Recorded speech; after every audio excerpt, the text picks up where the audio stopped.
नमस्कार। कर्क की संक्रांति, कर्क अर्थात भगवान भास्कर कर्क राशि में प्रवेश करेंगे और कर्क चंद्रमा की राशि है।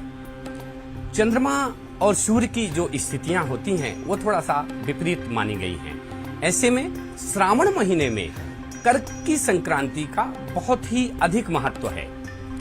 माना गया है कि इस दिन ग्रहों के राजा सूर्य भगवान भास्कर शाम को 4 बजे कर्क राशि में प्रवेश करेंगे।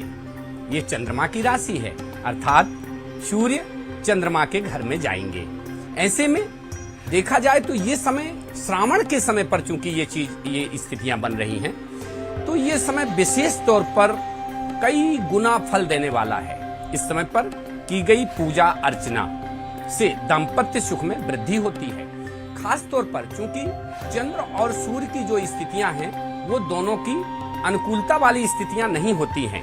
पूरे वर्ष भर सूर्य और चंद्रमा अपने अपने को अलग शत्रुगत स्थितियों में देखते हैं।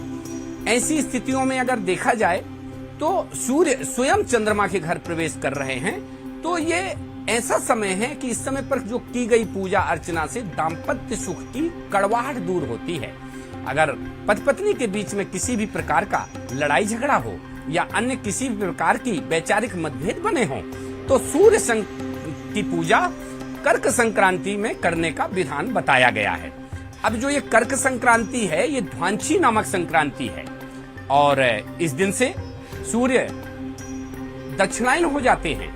6 महीने सूर्य दक्षिणायन रहेंगे और 6 महीने 14 जनवरी के बाद उत्तरायण होंगे, अर्थात 6 महीने तक सूर्य दक्षिणायन रहेंगे। दक्षिणायन सूर्य में किसी भी प्रकार के जो बड़े मांगलिक कार्य हैं वो नहीं किए जाते हैं, जैसे कि गृह प्रवेश, मुंडन, यज्ञोपवीत इत्यादि जो बड़े बड़े धार्मिक कृत्य हैं ये बंद हो जाते हैं। और 14 जनवरी के बाद जैसे ही सूर्य उत्तरायण होंगे उस समय पर ये मुहूर्त शुरू हो जाएंगे।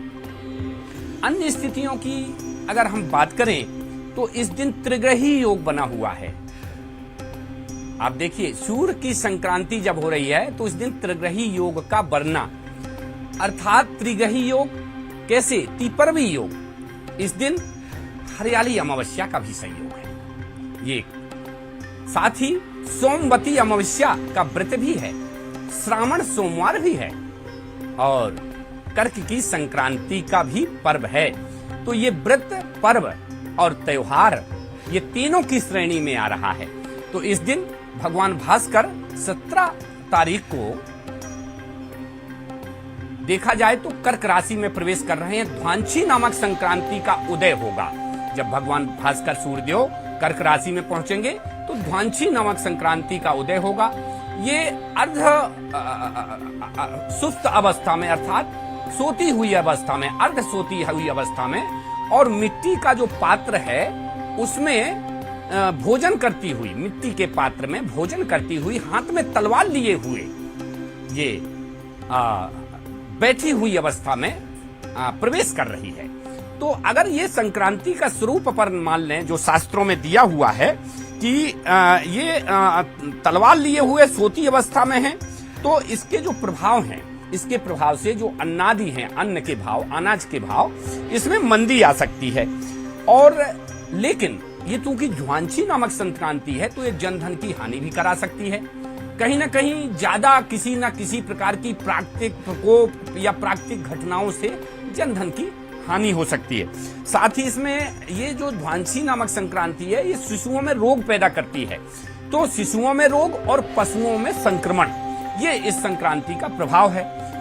देखा जाए तो जो संक्रांति काल की स्थितियां हैं, इस समय पर शुक्र भी राशि की स्थितियां बदलाव कर रहा है, अपनी चाल में बदलाव कर रहा है इसी दिन, अर्थात शुक्र वक्री हो रहा है और शनि की वक्र गति पहले से ही है। तो शुक्र, शनि और राहु केतु 9 ग्रहों में से 4 ग्रह वक्र स्थिति में पहुंच जाएंगे, उल्टी चाल में पहुंच जाएंगे।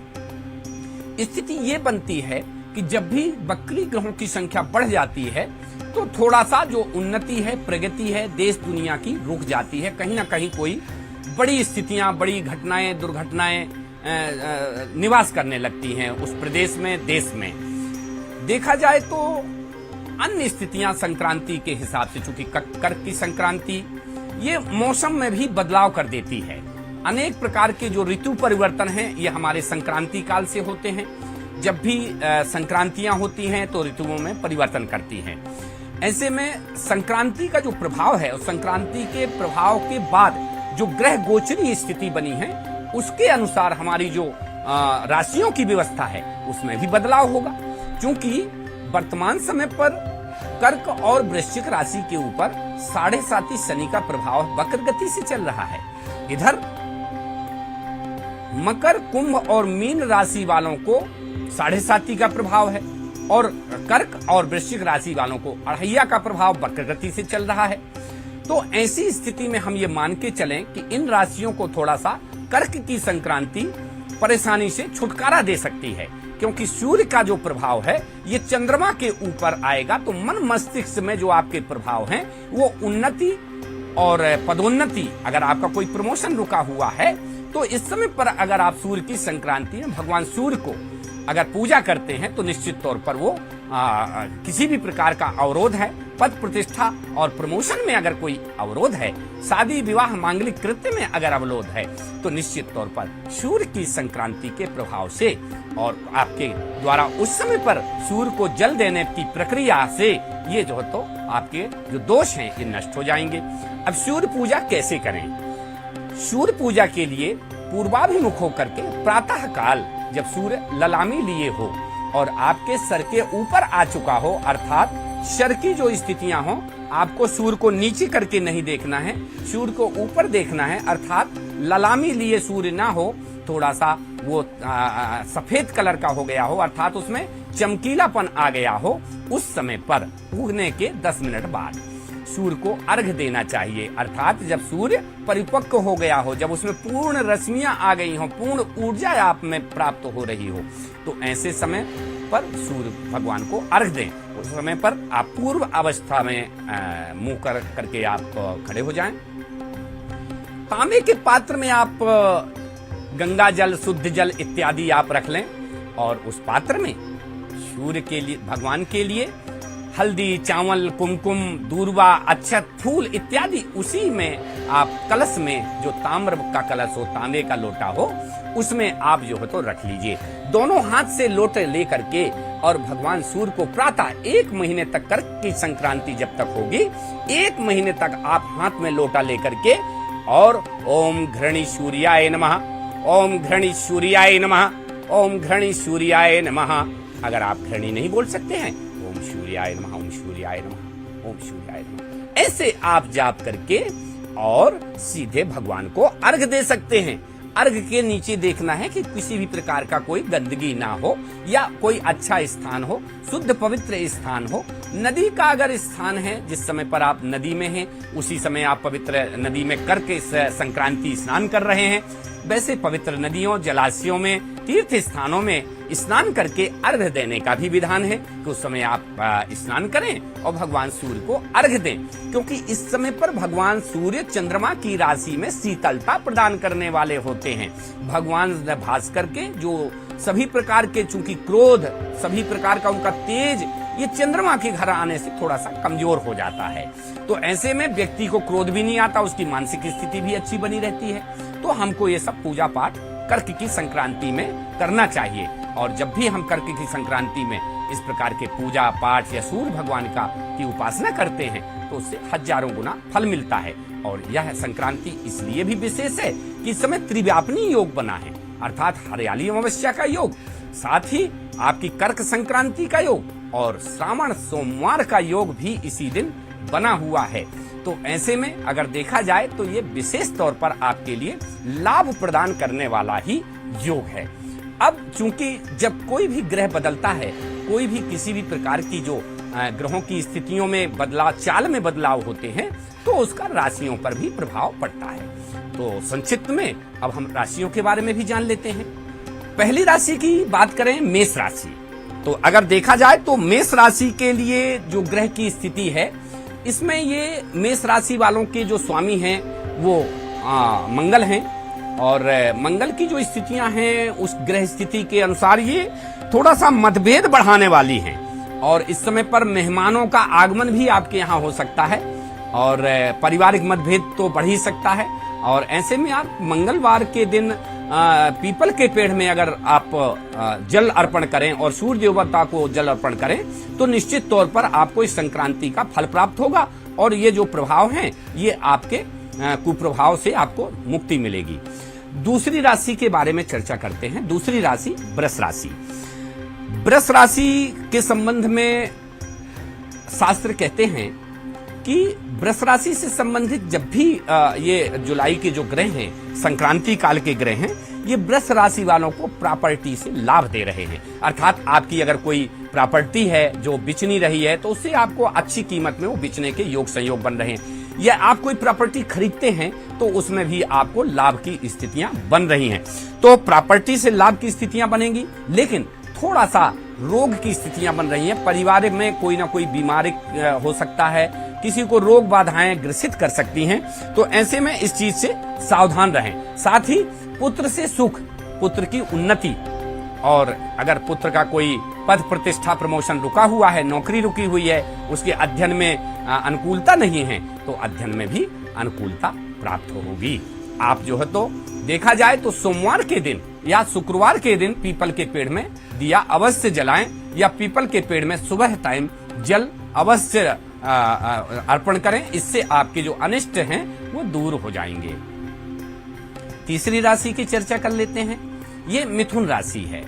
मिथुन राशि के स्वामी बुध हैं और ये व्यापारिक देवता हैं। देखा जाए तो आपको कर्क की संक्रांति के बाद ये शुभ प्रसंग यात्रा, और यात्रा में परेशानी हो सकती है, कष्ट की स्थितियां बन सकती है, ये जो तो स्थितियां दे रहे हैं। क्योंकि जो स्थितियां बन रही हैं लाभ की भी हैं, लेकिन थोड़ा सा अगर आप यात्रा करते हैं तो उसमें खर्चा आपका बढ़ेगा, थोड़ा सा कष्ट बन सकता है। तो यात्रा करते समय आप जो है तो सावधानी अवश्य रखें। और कई प्रकार के शुभ प्रसंग आपके घर में मांगलिक कार्यों के जो प्रभाव हैं वो आपके घर में भी पड़ सकते हैं। अब हम आते हैं चौथी राशि। चौथी राशि कर्क राशि। कर्क राशि के स्वामी चंद्रमा है और कर्क राशि वालों के ऊपर इस समय पर शनि का प्रभाव है। सूर्य की कृपा अगर प्राप्त होगी तो शनि भगवान भी जो है तो प्रसन्न हो जाएंगे। तो इन जिनके ऊपर शनि की 7.5 है, ये अन्याय न करें, क्योंकि अन्याय अगर हम नहीं करते हैं तो शनि महाराज से डरने की आवश्यकता किसी को नहीं है, क्योंकि शनि अखंड ब्रह्मांड के सर्वोच्च न्यायाधीश हैं। ये अन्याय से जो है तो क्रोधित हो जाते हैं और व्यक्ति को उसका दंड देते हैं। तो ऐसे में कर्क राशि वालों के लिए देखा जाए तो पुत्र सुख लाभ के योग बन रहे हैं, भूमि से भी लाभ के योग बन रहे हैं। साथ ही अगर देखा जाए तो इनकी यात्रा में इनको भी कष्टपूर्ण स्थितियां बन सकती हैं, क्योंकि इनके ऊपर 7.5 का प्रभाव चल रहा है, अढ़ैया का प्रभाव चल रहा है इस कर्क राशि में। तो इनको वाहन से सावधानी जरूर रखना है। साथ ही ये शनिवार के दिन पीपल के पेड़ के नीचे दिया जरूर जलाएं, अथवा सुबह शनिवार के दिन जल अर्पण करें पीपल के पेड़ में। सिंह राशि। सिंह राशि के स्वामी सूर्य हैं और सूर्य भगवान ही कर्क की संक्रांति में कर्क राशि पर जा रहे हैं, चंद्रमा के घर जा रहे हैं। तो इनका जो क्रोध है वो शांत होगा। अगर आपके घर में मनमुटाव है या वैचारिक मतभेद बन रहे हैं तो वो भी आपके दूर होंगे, क्योंकि सूर्य भगवान आपके जो राशि के स्वामी हैं वो चंद्रमा के घर में जा रहे हैं, शीतलता प्रदान करने वाले चंद्रमा की राशि में जा रहे हैं। तो ऐसे में आपके लिए सफलता के योग बन रहे हैं और धन लाभ भी बन रहा है, परंतु आप जो है तो व्यर्थ के विवाद से बचें। और देखा जाए तो आप चूंकि रविवार के दिन पीपल के पेड़ में दिया लगाएं, रविवार के दिन सूर्य भगवान को आप अर्घ्य दें, या रविवार के दिन पीपल के पेड़ के नीचे आप दिन में सुबह आप अर्घ्य दें, अर्थात जल अर्पण करें, तो उससे आपके सभी प्रकार के अनिष्ट दोष दूर हो सकते हैं। अब हम आते हैं छठवीं राशि कन्या राशि पर। कन्या राशि के जो स्वामी हैं वो बुध हैं और बुध व्यापारिक देवता हैं। कन्या राशि की जो स्थिति है वो व्यर्थ की चिंता बना सकती है, अर्थात आप बिना वजह जो है तो चिंतित रहेंगे, कोई परेशानी बिना वजह आप परिवार के लिए नाराज रहेंगे, छोटी छोटी बातों में आपको जो है तो परेशानी हो जाया करेगी, मन मस्तिष्क के प्रभाव बढ़ेंगे। परंतु आपको जो है तो अपेक्षित सहयोग मित्रों से भी मिलेगा और परिवारजनों से भी मिलेगा। इससे आपकी मानसिक स्थिति अनुकूल हो जाएगी और देखा जाए तो कन्या राशि वाले का स्वामी बुध है, तो ये बुधवार के दिन गणेश जी को दूर्वा जरूर अर्पण करें। खास तौर पर जो विद्यार्थी हैं या जो पढ़ाई या प्रतियोगी परीक्षा दे रहे हैं, वो बुधवार के दिन ये राशि वाले अर्थात कन्या राशि वाले बुधवार के दिन गणेश जी को दूर्वा अर्पण करें। इससे उनका भविष्य अच्छा बनेगा। सातवीं राशि की बात करें, सातवीं राशि तुला राशि, और तुला राशि के स्वामी शुक्र देव हैं। सभी प्रकार के धन वैभव को देने वाले हैं। ऐसे में ये अगर ग्रहों की स्थिति पर विचार करें, राशि की स्थिति पर विचार करें, तो थोड़ा सा इनको स्वास्थ्य की चिंता बन सकती है। अगर आप किसी को पैसा देंगे तो आप धोखे में आ जाएंगे, आपका पैसा वापस नहीं मिलेगा, ये ग्रह योग बता रहे हैं। अतः किसी को बिना सोचे विचारे पैसा ना दें। जमीन जायदाद खरीद रहे हैं तो आपके साथ आप गड़बड़ी बन सकती है, अतः आप सभी प्रकार के जमीन जायदाद के कागजात देख करके ही खरीदें। तो कुल मिलाकर के ये धोखा पूर्ण स्थितियां इस कुंडली में आ रही हैं कर्क ये तुला राशि में कि किसी भी प्रकार की धोखा से परेशानी हो सकती है, तो इससे आप बचें। आजकल कई प्रकार के साइबर फ्रॉड होते हैं, कई प्रकार के क्राइम साइबर में आप फंस सकते हैं, ब्लैकमेलिंग में फंस सकते हैं, तो ऐसे में आप थोड़ा सा सावधान रहें, यही आपके लिए अच्छा रहेगा। वृश्चिक राशि आठवीं राशि के जो स्वामी हैं वो मंगल हैं, अर्थात आपका मंगल ही मंगल। लेकिन इसमें थोड़ा सा एक परेशानी है इस राशि में, इसमें शनि का अढ़ैया प्रभाव चल रहा है, तो वाहन से थोड़ा सा आपको सावधानी रखना है। लेकिन आपको ये भूमि लाभ करा रहा है, ये समय आपकी प्रतिष्ठा में, पद प्रतिष्ठा में आपकी वृद्धि भी करा रहा है। आपके यात्रा के योग बन रहे हैं।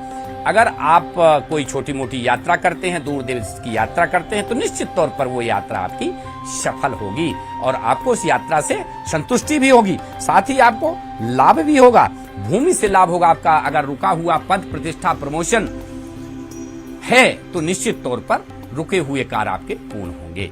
आप मंगलवार के दिन पीपल के पेड़ में दिया अवश्य जलाएं। नवमीं राशि की बात कर लें। नवमीं राशि धनु राशि, और धनु राशि के स्वामी गुरुदेव, और गुरुदेव की स्थिति वर्तमान समय पर बहुत मजबूत स्थिति में चल रही। गुरु अपनी स्वयं की राशि पर विराजमान है। कुंडली के अनुसार देखा जाए तो वर्तमान में मेष राशि पर वो पहुंच करके और राहु के साथ संयोग कर चुके हैं। तो ऐसे में थोड़ा सा इन राशि वालों के लिए चंडाली योग का प्रभाव बना हुआ है। चंडाली योग का प्रभाव स्थानांतरण करा सकता है, शारीरिक कष्ट दे सकता है और तनाव भी उत्पन्न कर सकता है। तनाव कैसे उत्पन्न होता है चंडाली योग में? जैसे चंडाली योग है क्या, गुरु और राहु अगर एक ही स्थिति में आ जाते हैं उस राशि में, तो उन राशि वालों को चंडाली योग बन जाता है। चंडाली योग में कई बार घर में पालतू बिल्ली है, कुत्ता है, हमारा कोई ऐसा व्यक्ति है जो हम गाड़ी बैक कर रहे हैं वो हमारी गाड़ी से मर जाए, हमारे से टक्कर लग जाए कहीं गाड़ी से, हमारा तो नुकसान ना हो लेकिन दूसरे की मृत्यु हो जाए, ये चंडाली योग कहलाता है। तो इसकी शांति पूजा विधान भी करा लेनी चाहिए। तो इन राशि वालों को भी थोड़ा सा सावधान रहने की आवश्यकता है। अब हम 10वीं राशि के बारे में बात करें। 10वीं राशि है मकर राशि, और मकर राशि के स्वामी स्वयं शनिदेव हैं, और शनिदेव वर्तमान समय पर मकर राशि को 7.5 से स्थिति में बनाए हुए हैं, अर्थात अंतिम 7.5 का प्रभाव मकर राशि पर चला रहे हैं। मतलब कहते हैं कि शनि महाराज जाते जाते कुछ ना कुछ देके जाएंगे। तो ऐसी स्थिति में मकर राशि वालों के लिए शुभ समाचार, धन लाभ और मतभेद की स्थितियां भी उत्पन्न हो सकती हैं, जैसे पार्टनर से मतभेद, साझेदारी से मतभेद। जैसे आप दुकान करते हैं, कोई आपका प्रतिष्ठान है, उसमें कोई साझेदार है, तो उसमें आपको निश्चित तौर पर थोड़ा सा सावधानी रखना पड़ेगा, क्योंकि आपके साझेदारी से मनमुटाव हो सकता है, थोड़ा आपको परेशानी बढ़ सकती है। हाँ, ये है कि आपको कहीं ना कहीं से शुभ समाचार प्राप्त होगा। आपके लिए धन लाभ की स्थितियां भी बन रही हैं। लेकिन आप शनिवार के दिन पीपल के पेड़ में दिया जलाना नहीं भूलें, क्योंकि शनि महाराज आपके राशि के स्वामी हैं। तो जो भी आप करें, पूजा पाठ शनिवार के ही दिन करें। अब हम 11वीं राशि पर आते हैं। 11वीं राशि के स्वामी भी शनि महाराज हैं, और 11वीं राशि की जो स्थिति है ये श्रम अधिक करवा रही है, क्योंकि शनि महाराज इनके हृदय में ही स्थिति है। मतलब द्वितीय स्थान का इनका दूसरे चरण का 7.5 का प्रभाव है, तो इनको श्रम ज्यादा करवा रहा है, लाभ कम दे रहा है और बेवजह तनाव की स्थिति बना रहा है। वाहन से सावधान रखें, क्योंकि 7.5 इनका हृदय में चल रहा है। तो ये स्थितियां भी अनुकूल रही हैं। आप भी पीपल के पेड़ में दीपक जलाएं, क्योंकि आपकी राशि शनि से 7.5 के प्रभाव से प्रभावित है। और ये सूर्य की जो संक्रांति हुई है, इसके प्रभाव से भी आपको चूंकि राहत मिलने वाली है, लेकिन फिर भी वाहन से सावधानी रखें। अब हम अंतिम राशि की बात करते हैं, मीन राशि की। और मीन राशि के स्वामी भी गुरु महाराज हैं। गुरुदेव वर्तमान में मेष राशि में राहु के साथ चंडाली योग बनाए हैं। तो जैसे राहु के साथ चंडाली योग का जो प्रभाव था, वही इनके ऊपर पड़ सकता है। तो लेकिन इन राशि वालों के ऊपर शनि का चढ़ता 7.5 का प्रभाव सर पर है। ऐसे में चंडाली योग का भी प्रभाव बनेगा। तो विशेष सावधानी रखना है इन सभी राशि वालों में से मीन राशि वालों को। तो ऐसे में इनके हालांकि चिंता का कोई ना कोई निवारण हो जाएगा। इनको एक विशेष चिंता बनी हुई है, किसी भी प्रकार की मन की जो स्थिति है वो अनुकूल नहीं है। इनको एक आंतरिक डर पैदा हो गया है। वो डर का निवारण इनको जो तो करवाना है, और डर का निवारण गुरु ही कर सकता है। हालांकि इनको जायदाद में इनके वृद्धि हो रही है, लेकिन षड्यंत्र में फंस सकते हैं। तो गुरु के निवारण से, चूंकि इनका जो राशि का स्वामी है वो गुरु है, अर्थात आप गुरुवार को अनेक प्रकार से सूर्य भगवान को अर्घ दें।